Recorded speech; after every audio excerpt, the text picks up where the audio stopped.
කවුරුහරි වාතික යාළු වෙනවනම් මේ හොඳ මහත් එක්ක වෙන්න ඕනේ හැබැයි. ටිකක් ලස්සන තියෙන. මොකද මේ මම කසාද බෙදලා ඇවිල්ලා ඉන්නේ කඩුවෙක් ඉන්නවා. ඉතින් මේ කැමති ලස්සන රැකියාවක් තියෙන. මට රැකියාව කරන්න පුළුවන්. හොඳ කෙනෙක් ඉන්නවා නේද? කැමති යාළුවෙක්. ඇත්තටම ලැජ්ජ වෙන්න ඕනේ. ලැජ්ජ වෙන්න ඕනේ. ගෑනු සංහතියටම නින්දාවක්. මන්නේ අනුන්ට අපහාස කර කර ඔහොම උයන වෙලාවට ලංකාවේ ළමයින්ට ගෙදර මිනිස්සුන්ට හෙන වැදුනා කියලා ආවොත් කෝල් එකක් කොහොමද තියේද ওই පන්න එක. டிக்டாக்கில் மாப்பிள்ளை தேடும் மணமகள்களுக்கு முக்கியமான தகவல். அஸ்ஸலாமு அலைக்கும் அன்பார்ந்த அனைத்து உறவுகளுக்கும் இனி மாலை வணக்கம். மீண்டும் மிக முக்கியமான ஒரு தகவலோடு தான் வந்திருக்கேன். வீடியோவை கடைசி வரைக்கும் பாருங்கள்.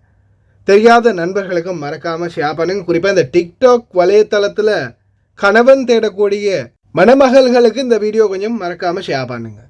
இந்த வெளிநாட்டில் வாழக்கூடிய பெண்கள் இன்றைக்கும் எத்தனையோ துன்பங்களோடையும் துயரங்களோடையும் வீடுகளில் கஷ்டப்பட்டு வாழ்ந்துக்கிட்டு இருக்கிறாங்க. அதுலேயும் ஒரு சிலர் இந்த வெரிஃபைட் ஆகின பேர் கொஞ்சம் பேர் அந்த வெரிஃபைட் ஆகிட்டாங்களே அவங்களுக்கு வேறு ஏதாவது புதிய புதிய பெயர்கள் பட்டங்கள் சூட்டப்படுது. அந்த மாதிரி இருக்கக்கூடியவங்க என்ன செய்கிறாங்கன்னா இந்த சமூக ஊடகங்களை வைத்து தேவையில்லாத கீழ்த்தரமான வீடியோக்களை போட்டுட்டு அதுக்கப்புறம் குத்துதே கொடையுதேன்னு நிற்கிறது. இப்போ இந்த பெண் ஒரு வீடியோ போட்டிருக்கிறாங்க, எனக்கு ஒரு மாப்பிள்ளை வேணும், நான் கல்யாணம் முடிக்கிறதுக்கு லவ் பண்ணுறதுக்கு நல்ல அழகாக இருக்கணும், என்னோட மேட்சாக இருக்கணும், எனக்கு கல்யாணம் முடித்து நான் விட்டுட்டேன், எனக்கு ஒரு பிள்ளைங்க இருக்குது, மாப்பிள்ளை தேடிக்கிட்டு இருக்கிறாங்க டிக்டாக்ல. இதே சாக்க வச்சு எத்தனையோ பேர் திரியிறானுங்க, யாருடா மாட்டுவா கொஞ்ச நாளைக்கு வச்சு அனுபவிக்கிறதுக்குன்னு. அதுக்கப்புறம் எல்லாம் முடிஞ்ச பிறகு வீடியோ மாட்டிக்கிட்டுச்சு, ஃபோட்டோ மாட்டிக்கிட்டுச்சு, என்னுடைய ஃபோட்டோ வச்சு பிளாக்மெயில் பண்ணுறான், வீடியோ வச்சு பிளாக்மெயில் பண்ணுறான் அப்படின்னு அழுதுகிட்டு நிற்கிறது. இதுக்கு சொல்யூஷனாக இந்த மாதிரி தவறுகளை பண்ணாதீங்க அப்படின்னு சொன்னால் அதுக்கப்புறம் நம்மளே திட்டுறது. මොකද මං කියන්න හැදුවේ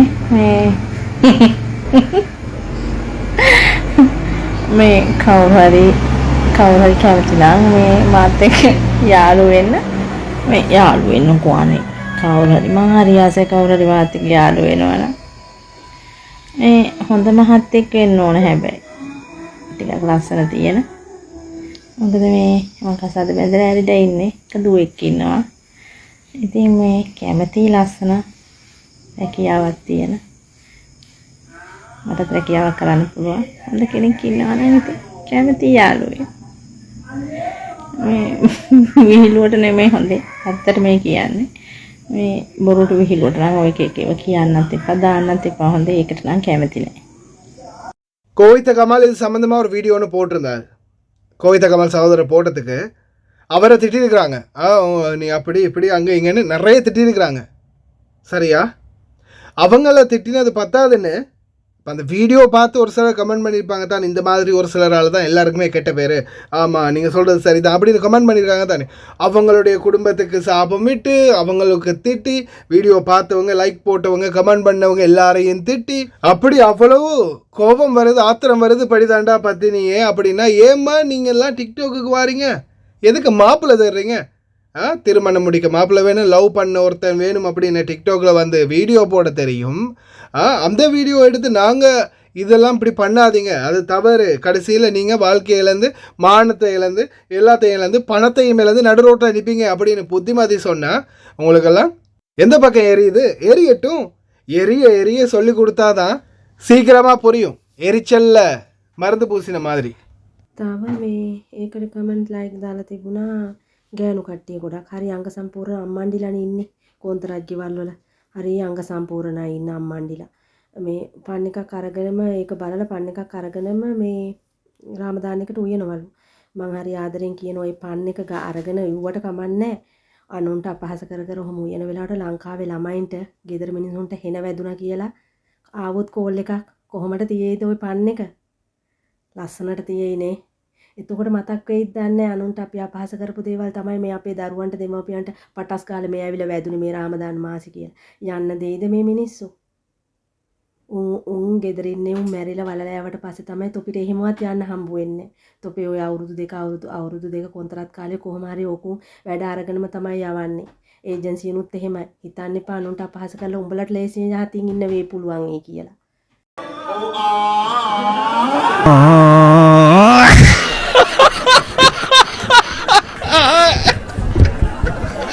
எப்போ இதெல்லாம் நான் ஒன்றும் எடிட் பண்ணல, அவங்க டிக்டாக்ல எடிட் பண்ணி போட்டிருக்காங்க. அதுக்குள்ள வேற ஆசை, கருமத்துக்கு ஆசை வேற இருக்குது, போதாதுக்கு அந்த ஆசை வேற. இப்போ உங்களுக்கு தெரியுமா, ரீசெண்டாக நான் கமால் என்ன நிறைய பேர் இந்த பொண்ணை வந்து திட்டி நாங்கள் வீடியோ ஒன்று போட்டிருந்தோம். என்ன வெளிநாட்டுக்கு போன ஆன்ட்டிமாரெல்லாம் சின்ன சின்ன பசங்களை பிடிச்சிக்கிறாங்க, எங்களுடைய லவ்வர் பாய் ஃப்ரெண்டெல்லாம் பிடிச்சிக்கிட்டு இந்த மாதிரி பண்ணுறாங்க, வெளிநாட்டுக்கு இதுக்கு தானே போனீங்க அப்படின்னு இந்த பொண்ணு திட்டி இருந்துச்சு. அப்போ அந்த டைமில் நாங்களும் திட்டினோம், இந்த மாதிரி பேசாத, எல்லா பெண்களும் அப்படி இல்லை அப்படின்னு. ஆனால் இந்த மாதிரி ஒரு சில கிளடுகட்டைகள் பண்ணுற வேலைகளால் இந்த மாதிரி இளம் பெண்கள் கூட பாதிக்கப்படலாம் இல்லையா? ஏன்னா இந்த பெண்கள் வந்து பாதிக்கப்பட்டதால தான், இந்த மாதிரி ஆன்ட்டிகளால் பாதிக்கப்பட்டதால தான், கண்ட்ரிபியூட் மாதிரி செய்கிற வேலைகளால் பாதிக்கப்பட்டதால தான் இந்த மாதிரி பெண்கள் வந்து கடைசியில் இந்த மாதிரி வெளிநாட்டுக்கு போயிருக்கிற ஆன்ட்டி மாதிரி இந்த மாதிரி பண்ணுறாங்களே அப்படின்னு குறை கூடுற சூழல் வந்திருக்குது. காடு வாங்குது, வீடு போங்குதுன்ற நிலைமையில் கட்டையில் போகிற வயசில் கல்யாணம் கேட்குது. சரி, கல்யாணம் தான் உனக்கு தேவைன்னா நீ போய் தாராளமாக நல்ல ஒரு ஆளாக தேடி பார்த்து குடும்பத்தில் சொல்லி சரி முடிக்க வேண்டியதானே. தொலைஞ்சி டிக்டாக்கில் வந்து மாப்பிள்ளை தேடிட்டு அதுக்கப்புறம் குத்துதே கொடையுதேன்னு வந்து நிற்காதீங்க தயவு செய்து. அதே மாதிரி தான் இப்போது ரீசெண்டாக இப்போ திருப்பி மறுபடியும் ஆரம்பிச்சிருக்கிறாங்க இந்த டிக்டாக்கில். மேதகு பிரபாகரன் அவர்களுடைய ஃபோட்டோவை போட்டு எங்கள் அண்ணன், எங்கள் தலைவன், டே உங்களுக்கெல்லாம் அறிவுன்றதே இல்லையா? நான் கேட்குறேன், அந்த மனுஷன் இறந்து போயிட்டார், ஆத்மா சாந்தி அடையட்டும், அவருக்காக பிரார்த்தனை பண்ணுங்க. அவருக்கு நீங்கள் மரியாதை கொடுக்குறீங்களா இருந்தால் தயவு செய்து இந்த மாதிரி சமூக வலைத்தளங்களில் ஃபோட்டோவை போட்டுட்டு அதுவும் சிங்களாக்களோட சண்டைக்கு போகிறீங்க. இப்போ இது கடைசியில் எங்கே போய் முடியும்னு சொல்லுங்கள்? பிரபாகரன் ஃபோட்டோவை போட்டு அதுக்கப்புறம் அதை பாத்ரூமில் போட்டு இல்லை காலால் மிரித்து நெருப்பு கொடுத்து சிங்க கொடியை, தமிழில் விடுதலை புலிகள் கொடியை கொண்டு வந்து கீழே போட்டு மிதித்து அதை நாஸ்தி பண்ணி, இல்லை இதே எதிர்பார்க்குறீங்கன்னு நான் கேட்குறேன். இதே எதிர்பார்க்குறீங்க? இந்த தமிழீழம் இப்போ குரல் கொடுக்குற இந்த கூக்குரல் ஒரு நாய்க்கும் தகுதி இல்லை தமிழீழத்தை பற்றி பேசுகிறதுக்கு. சரியா? தமிழ் ஈழத்தை பற்றி பேசணுமா இருந்தால் அதுக்கு தகுதி இருக்கிற ஒரே ஆக்கள் இந்த யுத்தத்தில் பாதிக்கப்பட்டு இன்றைக்கும் யுத்தத்தில் போரில் கலந்து கொண்டு போர் வீரர்களாக இன்றைக்கும் கை கால் இழந்து ஈழத்தில் கஷ்டப்படக்கூடிய ஈழத்தமிழர்கள் மட்டும்தான் அதை பற்றி பேசலாம். ஈன ஜாதிகளுக்கெல்லாம் பேசுகிறதுக்கு அருகதே இல்லை. ஏன் தெரியுமா? நீங்கள்லாம் பஞ்சம்புலைக்கு வந்த பரதேசிகள் மாதிரி ஒவ்வொரு நாட்டுக்கு தப்பி ஓடினவனுங்கள். ஒவ்வொருத்தனும் இன்றைக்கி அமெரிக்காவிலையும் யூகேலையும் லண்டன்லையும் ஜெர்மன்லையும் ஃப்ரான்ஸ்லையும் இருந்துக்கிட்டு என் தலைவன் நீங்களாம் நாட்டை விட்டு தப்பி ஓடினவனுங்கள்ரா. நீங்களாம் பேசுகிறதுக்கு தகுதியே இல்லாதவனுங்கள். சரியா? அதே மாதிரி நீங்கள் இந்த அதிமேதகு பிரபாகரன் அவர்களுக்கு ஒரு மரியாதை கொடுக்கணும்னு நினைக்கிறீங்கன்னா தயவு செய்து இந்த மாதிரி டிக்டாக்ல இந்த மாதிரி வெத்தலை போட்டி தெரியுந்தானே, யாருடைய வெத்தலை போட்டினா வாரம் போகிறவங்கலாம் கை வைப்பான்னு சொல்லுவாங்களே, அது மாதிரி இந்த மாதிரியான சமூக வலைத்தளங்களில் கொண்டு வந்து இந்த மாதிரி மனுஷருடைய ஃபோட்டோக்களை போட்டு கேவலப்படுத்தாதீங்க. நீங்கள் தான் உங்களுடைய சமூகத்தை கேவலப்படுத்துறீங்கன்றதை ஞாபகம் வச்சுக்கோங்க. அதுக்கப்புறம் கூத்துதே கொடையுதேன்னு நிற்காதீங்க. ඔය බය තියෙනවා නම් එච්චරයි අපිට එච්චරයි වෙන්නේ. ඔයාලා උඩට ඇවිල්ලා කතා කරන්න පුළුවන්. එන්න.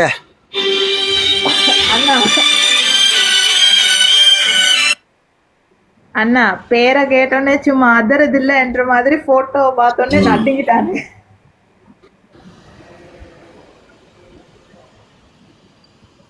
இல்ல அப்படி மனசுல விதைச்சிட்டாங்க ஒரு ஒரு ஒரு ஒரு மனுஷனை அப்படி விதைச்சிட்டாங்க மனசுல, அவங்களோட மனசுல. இது அவங்களுக்கு புரிய வைக்கணும் கொஞ்சம் கொஞ்சமா இல்லையா?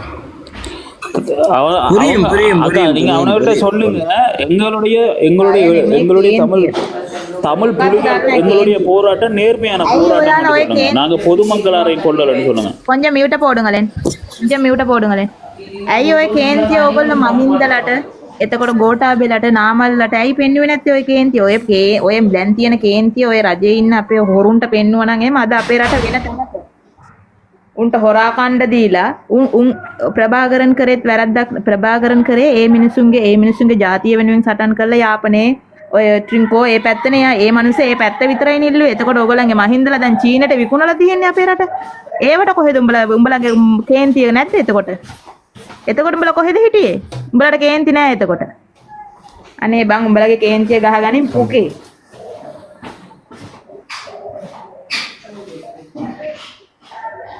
ඇත්තටම උඹලා රට වෙනුවෙන් ආදරය කරා නම් උඹලා කේන්ති ගන්න ඕනේ මේ ප්‍රභාකරන්ට විතරක් නෙමෙයි මහින්දලට, එතකොට නාමල්ලට, එතකොට ඔය ගෝඨාභයලට ඔක්කොන්ටම කේන්ති ගන්න ඕනේ.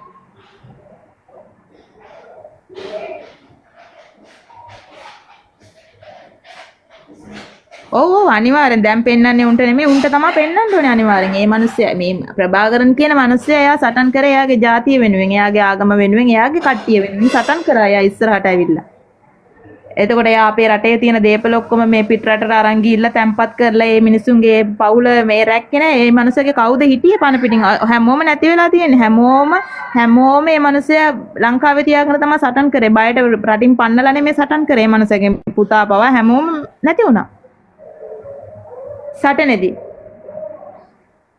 நாங்கள் உங்களோட மரியாதையை நடந்து கொண்டதால தான் அவங்களுக்கு சரியா விளங்க இல்லை. உங்கள் செய்கிற வேலையை நாங்களும் செய்திருந்தா தெரிஞ்சிருக்கும் அவங்களுக்கு எப்படி இருக்கும். அப்பதான் விளைச்சிருக்கும் அவங்க.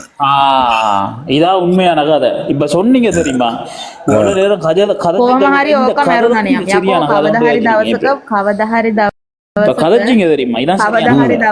කවදහරි දවසක මිනිස්සෙක් වෙලා ඉපදුනා නම් මැරෙනවා තමයි. ඒක කොයිද කොයි වෙලාවේද කොයි මොහොතේද කියලා කියන්න බෑ. ඒ අනිත් එක ප්‍රභාකරන් ඇවිල්ලා නිකම්ම නෙමෙයි ආවුනේ. එයාව එයාගේ ජාතිය විසින්ම එයාව පාව දුන්න හින්දා තමයි එයා නැති උනේ. එයාගේම දෙමළ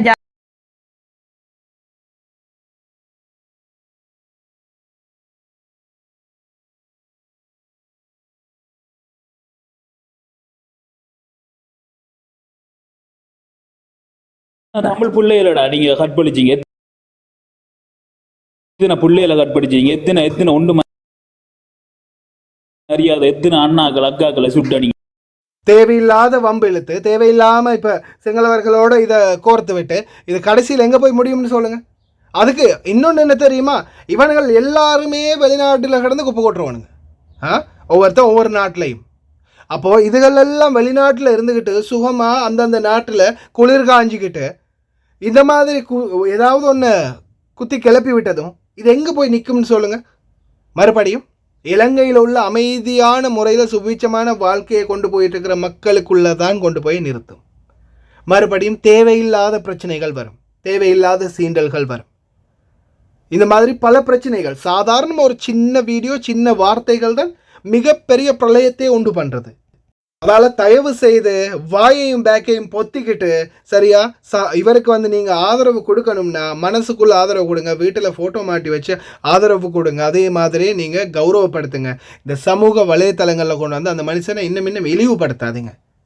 ஒரு போர் வீரனா கடைசி கட்டம் வரைக்கும் யுத்தத்தில் போராடி உயிரை மாய்த்த ஒரு தமிழனுக்காக பாடுபட்ட ஒரு தியாகி அப்படின்னு நான் வந்து அவரை கௌரவமாக சொல்லிக்கொள்கிறேன். ஆனால் அந்த கௌரவத்தை கெடுக்காதீங்க ப்ளீஸ், தயவு செய்து. வீடியோ பார்த்த அனைவருக்குமே ரொம்ப நன்றி.